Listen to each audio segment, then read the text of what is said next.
আসসালামু আলাইকুম সবাইকে, আশা করি সবাই ভালো আছেন। আজকের ভিডিওতে আমরা গুগল অ্যানালিটিক্স সম্পর্কে জানবো এবং টেকনিক্যাল এসইওর একটা গুরুত্বপূর্ণ টুল হচ্ছে এই গুগল অ্যানালিটিক্স। তো আমরা গুগল অ্যানালিটিক্স আমাদের ওয়েবসাইটের সাথে হচ্ছে অ্যাড করব বা কানেক্ট করব। তো কীভাবে আমরা সেটা করব, সেটা করার জন্য আমাদের হচ্ছে যে গুগল অ্যানালিটিক সার্চ করে বা গুগল অ্যানালিটিককে গিয়ে আমরা একটা অ্যাকাউন্ট ক্রিয়েট করব এবং এরপর একটা প্লাগইন ব্যবহার করব সাইট কিট বাই গুগল, এবং এরপরে হচ্ছে ওই সাইট কিটটাকে আমরা হচ্ছে কনফিগার করার মাধ্যমে আমাদের ওয়েবসাইটের সাথে এটাকে কানেক্ট করব। সো এই জন্য প্রথমে যেটা হচ্ছে গুগল অ্যানালিটিক লিখে সার্চ করবেন। গুগল অ্যানালিটিক, এই যে গুগল অ্যানালিটিক্স আমরা পেলাম এখানে।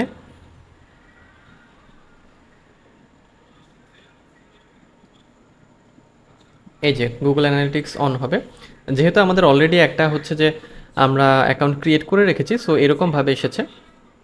তো এইটা আমরা হচ্ছে জাস্ট এটা সেভ দিয়ে দিলাম এইভাবেই। আচ্ছা, সো এখন আমাদের হচ্ছে যে যেহেতু এখানে হচ্ছে এই যে একটা সাইটের জন্য রেডি করা আছে অলরেডি, একটা ডামি সাইটের জন্য, সো এটা অলরেডি আছে। সো আপনাদের যেটা করতে হবে, অন্য আরেকটা যদি আপনি ক্রিয়েট করতে যান সেক্ষেত্রে কিন্তু আপনি ক্রিয়েট করতে পারবেন। যেমন এই যে এখান থেকে আপনি চাইলে ক্রিয়েট করতে পারবেন।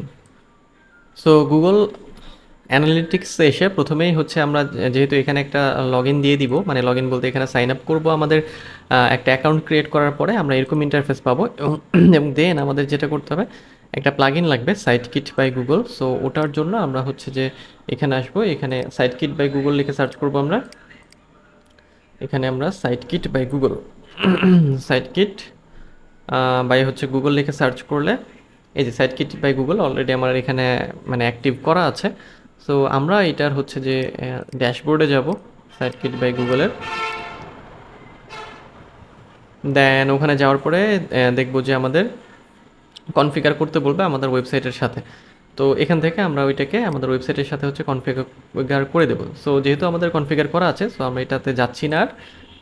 দেন কনফিগার করা হয়ে গেলে আপনি এরকম একটা ইন্টারফেস পাবেন এবং এখানে যাবতীয় সব ডিটেলস দেখতে পারবেন। আপনার এই যে active user, event count, new user, কি ইভেন্ট, অনেক কিছু এখান থেকে দেখতে পারবো আমরা। আর গুগল অ্যানালিটিক্স থেকে আমরা যেটা করি সেটা হচ্ছে যে আমরা আমাদের কাস্টমার্স ইনসাইট বা ট্রাফিক ইনসাইটস এই জিনিসগুলো হচ্ছে পাই, তারপরে মোবাইল অ্যাপ ট্রাফিক বা ইভেন্ট এই জিনিসগুলো আমরা হচ্ছে ট্র্যাক করতে পারি আমাদের এই গুগল অ্যানালিটিক্সের মাধ্যমে। এরপরে আমরা সাইট ম্যাপ সম্পর্কে জানবো। তো সাইট ম্যাপটা কী জিনিস? সাইট ম্যাপ হচ্ছে যে একটা, যদি খুব সংক্ষেপে বলি, যে সাইট ম্যাপ হচ্ছে যে আমার ওয়েবসাইটে আসলে কোন কোন কন্টেন্ট আছে এটা সম্পর্কে হচ্ছে সার্চ ইঞ্জিনকে সহজে বোঝানোর জন্য একটা ম্যাপ তৈরি করা হয় বা একটা পথ তৈরি করা হয়, যেটাকে সাইট ম্যাপ বলা হয়ে থাকে আর কি। তো সাইট ম্যাপ আপনি অ্যাড করবেন কিভাবে, মানে আপনার ওয়েবসাইটের সাথে কানেক্ট করার জন্য, সেটা হচ্ছে যে গুগল সার্চ কনসোলে যাবেন। গুগল সার্চ কনসোলে গিয়ে আপনি জাস্ট হচ্ছে সাইট ম্যাপটা অ্যাড করে দিলেই ওখানে ওটা আপনার ওয়েবসাইটের সাথে হচ্ছে কানেক্ট হয়ে যাবে।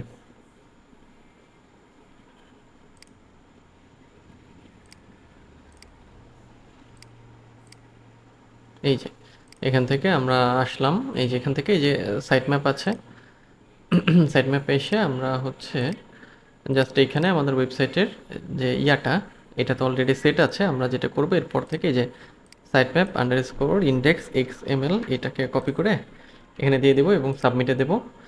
কিছুক্ষণ পর এটা হচ্ছে অটো হচ্ছে যে সাবমিটেড সাকসেসফুলি, হ্যাঁ, ডিসমিস। আচ্ছা, এটা হচ্ছে দেখবেন যে এটা অলরেডি সাবমিট হয়ে যাবে আর কি, হ্যাঁ। আচ্ছা, সো এইভাবে আমরা সাইট ম্যাপটা অ্যাড করে ফেলবো। চাইলে আপনি ইওস্টার প্লাগইনে গিয়ে হচ্ছে যে ওখানে ওই সাইট ম্যাপটা বের করতে পারেন, সাইট ম্যাপ সেকশন থেকে আপনি এটার কাজ করতে পারবেন। এরপর হচ্ছে robots.txt। robots.txt কী জিনিস? এটা হচ্ছে যে আমাদের ওয়েবসাইটে কোন কন্টেন্টগুলো আছে সেই কন্টেন্ট আসলে কারা দেখতে পারবে, বা কোনো কন্টেন্ট কোনো ইউজার বা ট্রাফিক দেখতে পারবে কিনা, এই জিনিসগুলো হচ্ছে এই robots.txt-র মাধ্যমে বোঝানো হয় বা জানানো হয় সার্চ ইঞ্জিনকে। এটার জন্য আপনি ইয়োস্টে যাবেন, ইয়োস্টের টুল থেকে ফাইল এডিটরে যাবেন এবং ওখানে গিয়ে আপনি যেটা দেখাতে চান না সেটা এইভাবে লিখে ইউজার এজেন্ট তারপর ডিসঅ্যালাউ এটা লিখে দিলেই পরবর্তীতে ওইটা সাইট ম্যাপে হচ্ছে যে যদি অ্যালাউ করেন অ্যালাউ, ডিসঅ্যালাউ করে ডিসঅ্যালাউ, সো আমরা ইয়োস্টে যাই, টুল এবং ফাইল এডিটরে যাই। ইয়োস্টে যাই, আমরা ইয়োস্ট, এই যে টুল, এখান থেকে যে ফাইল এডিটর, এই যে ফাইল এডিটর, এরপরে আমরা এই যে এখানে পেয়ে যাব এই যে robots.txt, edit the content of your robots.txt, এই যে এখান থেকে যে ইউজার এজেন্ট ডিসঅ্যালাউ, মানে আমাদের যে মানে লগ ইন পেজ সেটা আমরা দেখতে দিতে চাই না, এটা ডিসঅ্যালাউ করেছি। সো এটা WP ড্যাশ অ্যাডমিন দেওয়া আছে। তারপরে এখান থেকে এই যে সাইট ম্যাপ, হ্যাঁ সাইট ম্যাপটাও এই যে হচ্ছে ডিসঅ্যালাউ করা আছে। সো আমরা সাইট ম্যাপ ডিসঅ্যালাউ করবো না, সাইট ম্যাপ আমরা হচ্ছে অ্যালাউ দিয়ে রাখবো। সো এটা দেওয়ার পরে এখানে যেটা অ্যালাউ করবেন বা যেটা ডিসঅ্যালাউ দিবেন ওটা জাস্ট দিয়ে আপনি সেভ চেঞ্জেস করে দিবেন, তাহলেই হয়ে যাবে। আচ্ছা, তাহলে এই হলো সাইট ম্যাপ। তার মানে এখন আমরা সাইট ম্যাপ মানে ম্যাপ সাবমিট করে দিলাম। এখন দেন আমরা দেখব যে আমাদের সাইট ম্যাপটা পরবর্তীতে আমরা দেখতে পাচ্ছি এবং গুগল এটাকে সেইভাবেই হচ্ছে ইন্ডেক্স করছে। এরপর স্কিমা। স্কিমাটা কি জিনিস? স্কিমা বা রিচ স্নিপেট, স্কিমাটা হচ্ছে একটা কোড, অনেকে এটাকে হচ্ছে যে রিচ স্নিপেট বা স্ট্রাকচার ডাটা বলে, স্কিমা মার্কআপও বলে। স্কিমা মার্কআপ একটা কোড যেটা হচ্ছে যে আমাদের ওয়েবসাইটে কোন কোন ধরনের কন্টেন্ট আছে সেই জিনিসগুলো সার্চ ইঞ্জিনকে বুঝতে সাহায্য করে। আচ্ছা, এখানে বলাই হচ্ছে যে আমাদের পেজে কী আছে, এলিমেন্ট কী আছে, তারপর ইউজার এটা কীভাবে সার্চ করে, ইত্যাদি যাবতীয় বিষয় তাদের কাছে যাতে সহজ হয় সেই জন্য স্কিমা মার্কআপ ব্যবহার করতে হয়। যেমন আমাদের স্কিমা হচ্ছে যে কী কী হতে পারে, যেমন আমাদের আর্টিকেল থাকতে পারে, ব্লগ পোস্ট থাকতে পারে, তারপরে ইমেজ থাকতে পারে, যেটাই থাক না কেন, নিউজ আর্টিকেল থাকতে পারে, সেই জিনিসগুলোকে হচ্ছে আলাদা করে দেওয়া আর কি, যে বোঝানো যে হ্যাঁ আমার ওয়েবসাইটে এই জিনিসটা হচ্ছে এইটার আন্ডারে। অনেক সময় আমরা যখন সার্চ করি তখন আমাদের সামনে কিছু ইমেজ চলে আসে। ইমেজ বলতে যে দেখা যায় যে 5, 6, 7টা ইমেজ পাশাপাশি থাকে, বা দেখা যায় 2টা ইমেজ থাকে। তো ওই যে আমাদের এই স্কিমা মার্কআপ বা রিচ স্নিপেটের কারণেই এটা আসে।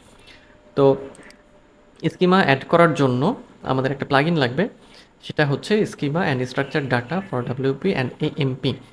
এই প্লাগইনটা আমরা ব্যবহার করব এবং প্লাগইন ব্যবহার করার পরে, মানে ব্যবহার করা বলতে এটাকে ইনস্টল করতে হবে। সো আমাদের অলরেডি অ্যাড করা আছে, তারপরেও কীভাবে অ্যাড করবেন আমরা একটু দেখি। এখানে আসবেন, এখানে দিবেন এবং দেন এই যে চলে আসবে, এই যে আমাদের অলরেডি আছে এই যে স্ট্রাকচার ডাটা এটা, হ্যাঁ এই যে এখানে স্কিমার টাইপস আছে আর সেটিংস আছে। হ্যাঁ, আমরা সবই দেখব।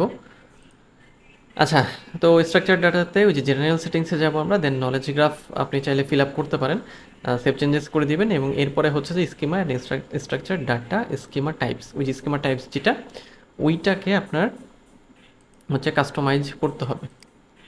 যেমন হচ্ছে এই যে এখান থেকে আর কি, এটা অলরেডি কিছু স্কিমা অ্যাড করা আছে আমাদের ওয়েবসাইটের, এবং এরপরে এখান থেকে যে স্কিমা টাইপস, এখান থেকে আপনি আপনার যত ধরনের স্কিমা আছে এই যে অলরেডি এগুলো আছে অ্যাড করা, তারপরে হচ্ছে যে আপনার এখানে আপনি অ্যাড করে দিতে পারবেন। এই যে অ্যাড স্কিমা টাইপে গিয়ে এই যে এখানে স্কিমা টাইপে যে প্রচুর স্কিমা হয়, এক এক ওয়েবসাইটে এক এক রকম ইয়ে থাকে। দেখুন এখানে হাউস, হোটেল রুম, অনেক কিছু, আর্টিকেল, ইমেজ অবজেক্ট, ধরেন ইমেজ অবজেক্ট দিয়ে আমরা করতে চাই একটা স্কিমা হোক। তারপর নেক্সটে যাব, দেন এখান থেকে আবারও নেক্সটে চলে যাব। চাইলে এখান থেকে প্লেসমেন্টটা দিয়ে দিতে পারেন, post type to post type, and then আরেকটা আমাদের অ্যাড হয়ে যাবে, আমরা দেখব। পরবর্তীতে অন পেজ এসইও করার সময় আমরা প্রত্যেকটা পোস্টের আলাদা আলাদা করে কোন পোস্ট আসলে কোন স্কিমার আন্ডারে পড়ে ওই জিনিসগুলো আমরা অ্যাড করে দিতে পারবো। নেক্সট হচ্ছে ব্রোকেন লিঙ্ক বা 404 এরর বা নট ফাউন্ড বা page does not found error, এই জিনিসগুলো সমাধান করার উপায়টা আমরা দেখব। টেকনিক্যাল এসইওর ক্ষেত্রে এটা অনেক গুরুত্বপূর্ণ, যে অনেক সময় দেখা যায় অনেক পেজ আমাদের সামনে ওপেন হয় না, বা দেখা যায় ওইটা আমরা পাচ্ছি না বা শো করছে না। তো ওইটা কিভাবে আমরা ঠিক করব? তো প্রথম বিষয় হচ্ছে যে একটা ওয়েবসাইটে আসলে কত ধরনের মানে ব্রোকেন লিঙ্ক আছে ওটা চেক করার জন্য একটা টুল ব্যবহার করব আমরা। এখানে আমরা আমাদের ওয়েবসাইটটা দিয়ে দিব।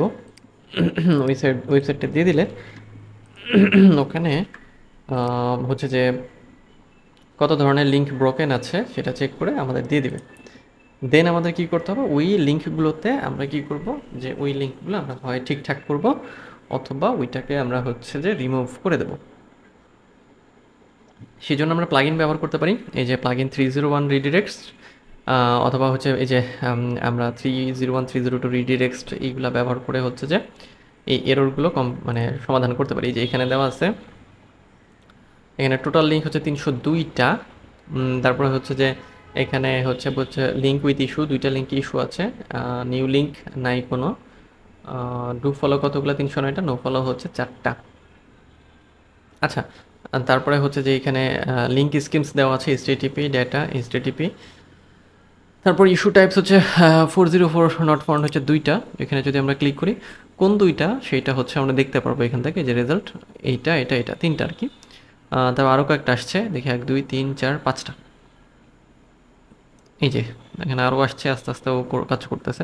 এটার ফ্রি এবং পেইড 2 ভার্সনই আছে, আপনি চাইলে ফ্রিও ব্যবহার করতে পারেন অথবা পেইড ব্যবহার করতে পারেন, যেটা আপনার হচ্ছে ইয়া আর কি। হ্যাঁ, এই যে দেখেন, এই যে এই যে লিঙ্কড ফ্রম এবং দেন এইটা, ঠিক আছে, এই যে পেজ নট ফাউন্ড, ঠিক আছে। এখন আমাদের কি করতে হবে, চাই এগুলোকে আমরা আমাদের ওয়েবসাইটে গিয়ে হয় হচ্ছে যে এটাকে ঠিকঠাক করবো, অথবা আমরা এটাকে ডিলিট করে দেবো।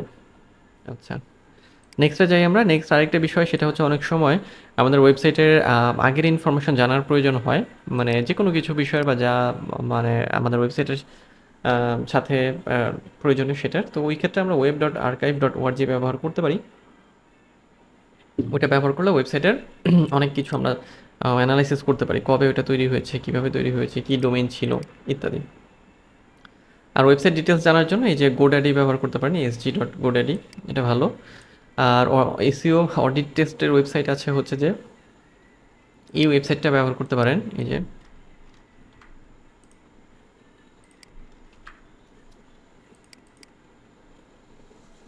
আচ্ছা ওকে। তারপরে হচ্ছে যে এক্সটেনশন, কিছু এক্সটেনশন আছে যেগুলো আপনার ওয়েবসাইটে এসইও করার ক্ষেত্রে হচ্ছে কাজে লাগবে। যেমন হচ্ছে যে এই যে অ্যালেক্সা পেজ র্যাঙ্ক, তারপরে Alexa traffic rank, SEMrush, SEO কার্ক, এগুলো এখানে ওয়েবসাইট অডিটের কিছু টুলের লিস্ট আছে, যদিও এটা আমরা আগেও দেখেছি। আর আরেকটা Google page speed check, page speed insights, এটাও প্রয়োজন হবে আপনার স্পিড চেক করার জন্য, মানে ওয়েবসাইটের লোডিং স্পিড কেমন এই বিষয়টা দেখার জন্য। দেন আরেকটা আছে, সেটা হচ্ছে GTmetrix, website testing monitoring. এই যে জিটি মেট্রিক্স, এটাও দেখি আমরা। এখান থেকেও প্রচুর ইনফরমেশন পাবেন, যেটা আপনার এসইওতে অনেক সাহায্য করবে। এখানে আমরা একটা ইউআরএল দিই, এখানে আমরা একটা ইউআরএল দিলাম এবং অ্যানালাইজে গেলাম। আমরা জিটি মেট্রিক্সেও যাই, এখান থেকে আমরা এটাকে একটা ইউআরএল দিলাম এবং দেন টেস্ট নামতে গেলাম। তো এই যে দুইটাই কাজ শুরু করেছে, এই যে ডিটেলস চলে আসবে, এটাও কাজ করতেছে।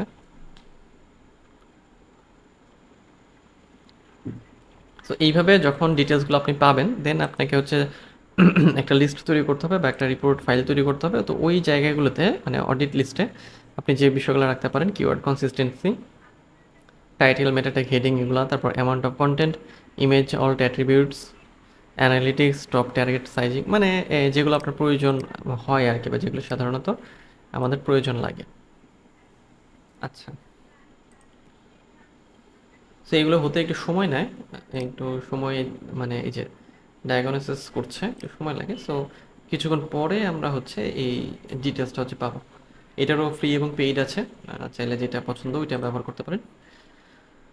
আচ্ছা, ফ্রিতে হচ্ছে কিছু লিমিটেশন থাকে, আর পেইডের ক্ষেত্রে আমরা একেবারে হচ্ছে প্রিমিয়াম বা প্রো টাইপের যে সার্ভিস, ওইটা হচ্ছে আমরা পেয়ে থাকি। আচ্ছা,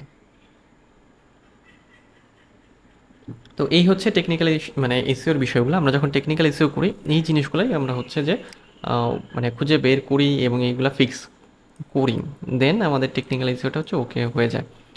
তো আজকে এই পর্যন্তই, দেখা হবে নেক্সট ভিডিওতে। সে পর্যন্ত সবাই ভালো থাকবেন আর সুস্থ থাকবেন, আর আমার চ্যানেলের সাথেই থাকবেন।